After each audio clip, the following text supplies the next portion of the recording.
എൻ്റെ എല്ലാ കൂട്ടുകാരും സുഖമായിട്ടും സന്തോഷമായിട്ടും ഇരിക്കുന്നു വിശ്വസിക്കുന്നു. എല്ലാവർക്കും എൻ്റെ കുടുംബത്തിൻ്റെയും ഹാപ്പി ന്യൂ ഇയർ. എല്ലാവർക്കും നല്ലൊരു വർഷമായിരിക്കട്ടെ എന്ന് ആത്മാർത്ഥമായിട്ട് പ്രാർത്ഥിക്കുന്നു കേട്ടോ. അപ്പം നമ്മുടെ റോസയെക്കുറിച്ചുള്ള ഒരുപാട് സംശയങ്ങളുണ്ട് കുറച്ച് പേർക്ക്. അതായത് റോസ റിപ്പോർട്ട് ചെയ്തിട്ട് പിടിക്കുന്നില്ല, മുരടിച്ച് പോകുന്നുണ്ട്, കമ്പുകൾ കറുത്ത് പോകുന്നുണ്ട്, പൂക്കളൊന്നും ഉണ്ടാവുന്നില്ല എന്നൊക്കെ പറയുന്നുണ്ട്. അപ്പോൾ ആദ്യമായിട്ട് നമ്മൾ ചെയ്യേണ്ട കാര്യം റോസയൊക്കെ ഒന്ന് മുരടിച്ച ഭാഗങ്ങളൊക്കെ കട്ട് ചെയ്ത് കളയുക. എന്നിട്ട് അതിന് വേണ്ടിയുള്ള പെസ്റ്റിസൈഡും കാര്യങ്ങളൊക്കെ അടിച്ചു കൊടുക്കുക. ഓർഗാനിക് പെസ്റ്റിസൈഡായ നമ്മുടെ ആ ഒരു എക്സോഡസ് ഒക്കെ നല്ലതാണ്. നമ്മുടെ റോസയ്ക്ക് സ്പ്രേ ചെയ്ത് കൊടുക്കണം. 15 ദിവസം കൂടുമ്പോൾ ഒരിക്കലെങ്കിലും മസ്റ്റായിട്ട് സ്പ്രേ ചെയ്ത് കൊടുക്കേണ്ട ഒന്നാണ്. അതുപോലെ തന്നെ നമ്മുടെ റോസയുടെ ചൂട് നന്നായിട്ട് ഇളക്കി കൊടുക്കണം. ഈ ഒരു ചൂട് സമയത്ത് നമ്മുടെ ഉള്ളിത്തൊലി സവളത്തൊലിയൊക്കെ നമുക്ക് ഇട്ട് കൊടുക്കാം. നന്നായിട്ട് ഇളക്കിയിട്ട് മണ്ണിട്ട് മൂടിയാൽ മതി.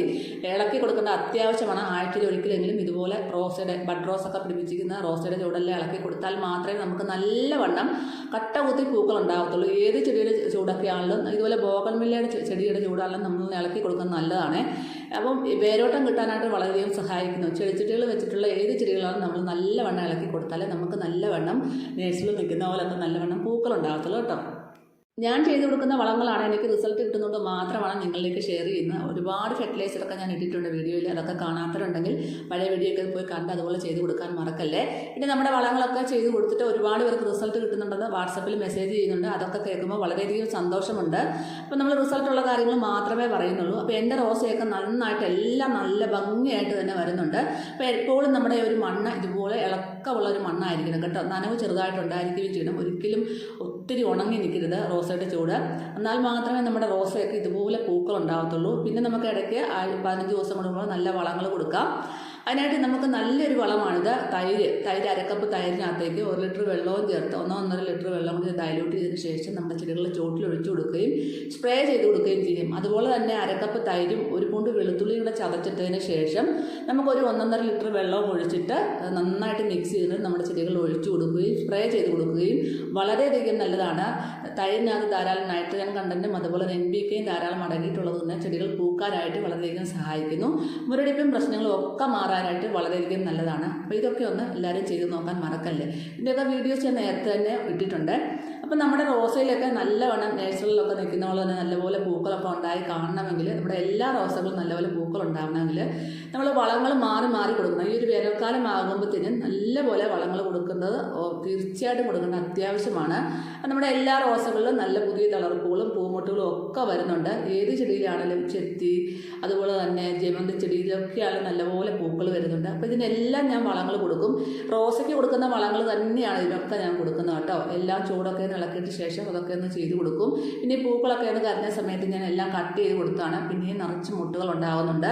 അതുപോലെ നമ്മുടെ ചെത്തിയിലൊക്കെ നല്ല കട്ട കുത്തി പൂക്കൾ ഉണ്ടായാൽ മാത്രമേ കാണാൻ ഭംഗിയുള്ളൂ. അപ്പോൾ ഇതൊന്ന് ഞാൻ ചെറുതായിട്ട് പ്രൂൺ ചെയ്ത് കൊടുത്തതിന് ശേഷം നല്ല റിസൾട്ടാണ്. വളമൊക്കെ ചെയ്ത് കൊടുത്തിരുന്നു. അപ്പോൾ നല്ല ഭംഗിയായിട്ട് തന്നെ വരുന്നുണ്ട്. പിന്നെ നമ്മുടെ റോസയുടെ മുട്ടുകൾ കറുത്തു പോവുക, മുരടിച്ച് പോവുക, കമ്പുകൾ കറുത്തു പോവുക, ബ്ലാക്ക് സ്പോട്ട് ഡിസീസ് ഇങ്ങനെയുള്ള പ്രശ്നങ്ങൾ കൊടുക്കാൻ പറ്റുന്ന നല്ലൊരു സൊല്യൂഷനാണ് ഇപ്പോൾ കാണിക്കുന്നത്. അതിനായിട്ട് ഞാൻ ബേക്കിംഗ് സോഡയാണ് എടുത്തേക്കുന്നത്. Baking പൗഡറല്ല, baking സോഡയാണ്. സോഡാപ്പൊടിയുമല്ല കേട്ടോ, ബേക്കിംഗ് സോഡ. അപ്പം ഇത് ഞാൻ ഒരു 2 ടീസ്പൂണ് ഒരു പാത്രത്തിലേക്ക് ഇട്ട് കൊടുക്കുന്നുണ്ട്. അപ്പം ഇതൊരു നല്ലൊരു പവർഫുൾ പെസ്റ്റിസൈഡാണ്. നാച്ചുറലായിട്ട് നമ്മുടെ വീട്ടിൽ തന്നെ ചെയ്ത് കൊടുക്കാൻ പറ്റുന്ന നല്ലൊരു സാധനമാണ്. ഇത് നമുക്ക് പച്ചക്കറി തൈകൾക്കും ഒക്കെ കൊടുക്കാവുന്നതാണ് കേട്ടോ.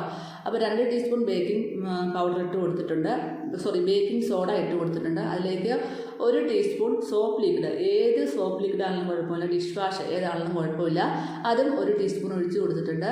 അതിൻ്റെ കൂട്ടത്തിൽ ഞാൻ 1 ടീസ്പൂണ് നമ്മുടെ വേപ്പെണ്ണ ഒഴിച്ച് കൊടുത്തിട്ടുണ്ട്. വേപ്പെണ്ണ നിങ്ങൾക്ക് എല്ലാവർക്കും അറിയാം, ഒരു നാച്ചുറൽ പെസ്റ്റിസൈഡും ഫംഗിസൈഡും ഒക്കെയാണ് വേപ്പെണ്ണ. അപ്പോൾ അതും കൂടെ കൂട്ടി ഒഴിച്ച് കൊടുത്തിട്ടുണ്ട്. ഇത് 3ഉം കൂടെ നന്നായിട്ടൊന്ന് മിക്സ് ചെയ്തതിന് ശേഷം നമുക്ക് കറക്റ്റ് 1 ലിറ്റർ വെള്ളത്തിൽ ഡൈല്യൂട്ട് ചെയ്തതിന് ശേഷം നമ്മുടെ ചെടികളിൽ സ്പ്രേ ചെയ്ത് കൊടുക്കാം. ഒന്ന് മിക്സ് ചെയ്തതിന് ശേഷം വെള്ളം ഒഴിച്ച് മിക്സ് ചെയ്തതിന് ശേഷം ഒന്ന് കുറച്ച് നേരം വെച്ചിട്ട് വേണം നമ്മൾ സ്പ്രേയറിനകത്താക്കി സ്പ്രേ ചെയ്ത് കൊടുക്കാൻ. നല്ലൊരു റിസൾട്ടാണ്. ഒരുപാട് പ്രശ്നമുള്ള റോസയാണെങ്കിൽ ആഴ്ചയിൽ 2-3 പ്രാവശ്യമെങ്കിലും സ്പ്രേ ചെയ്ത് കൊടുക്കാൻ ശ്രമിക്കുക. സ്പ്രേ ചെയ്ത് കൊടുക്കുമ്പോൾ വൈകുന്നേരങ്ങളിൽ മാത്രം സ്പ്രേ ചെയ്ത് കൊടുക്കുക കേട്ടോ. പെട്ടെന്ന് തന്നെ അതിൻ്റെ മുരടിപ്പും ബ്ലാക്ക് സ്പോട്ട് ഡിസീസും മുട്ടുകൾ കറുത്തു പോകുന്ന പ്രശ്നമൊക്കെ മാറിക്കിട്ടും. ഇപ്പോൾ റോസയ്ക്ക് ഒരു പ്രശ്നം ഇല്ലെങ്കിൽ തന്നെ നമുക്ക് 15 ദിവസം കൂടുമ്പോൾ ഇത് മസ്റ്റായിട്ട് സ്പ്രേ ചെയ്ത് കൊടുക്കാം. ഇതില്ലെങ്കിൽ നമുക്ക് എക്സോഡസ് ആണെങ്കിലും മതി കേട്ടോ. എക്സോഡസ് സ്പ്രേ ചെയ്ത് കൊടുത്താലും നല്ലൊരു റിസൾട്ടാണ് നമുക്ക് കിട്ടുന്നത്.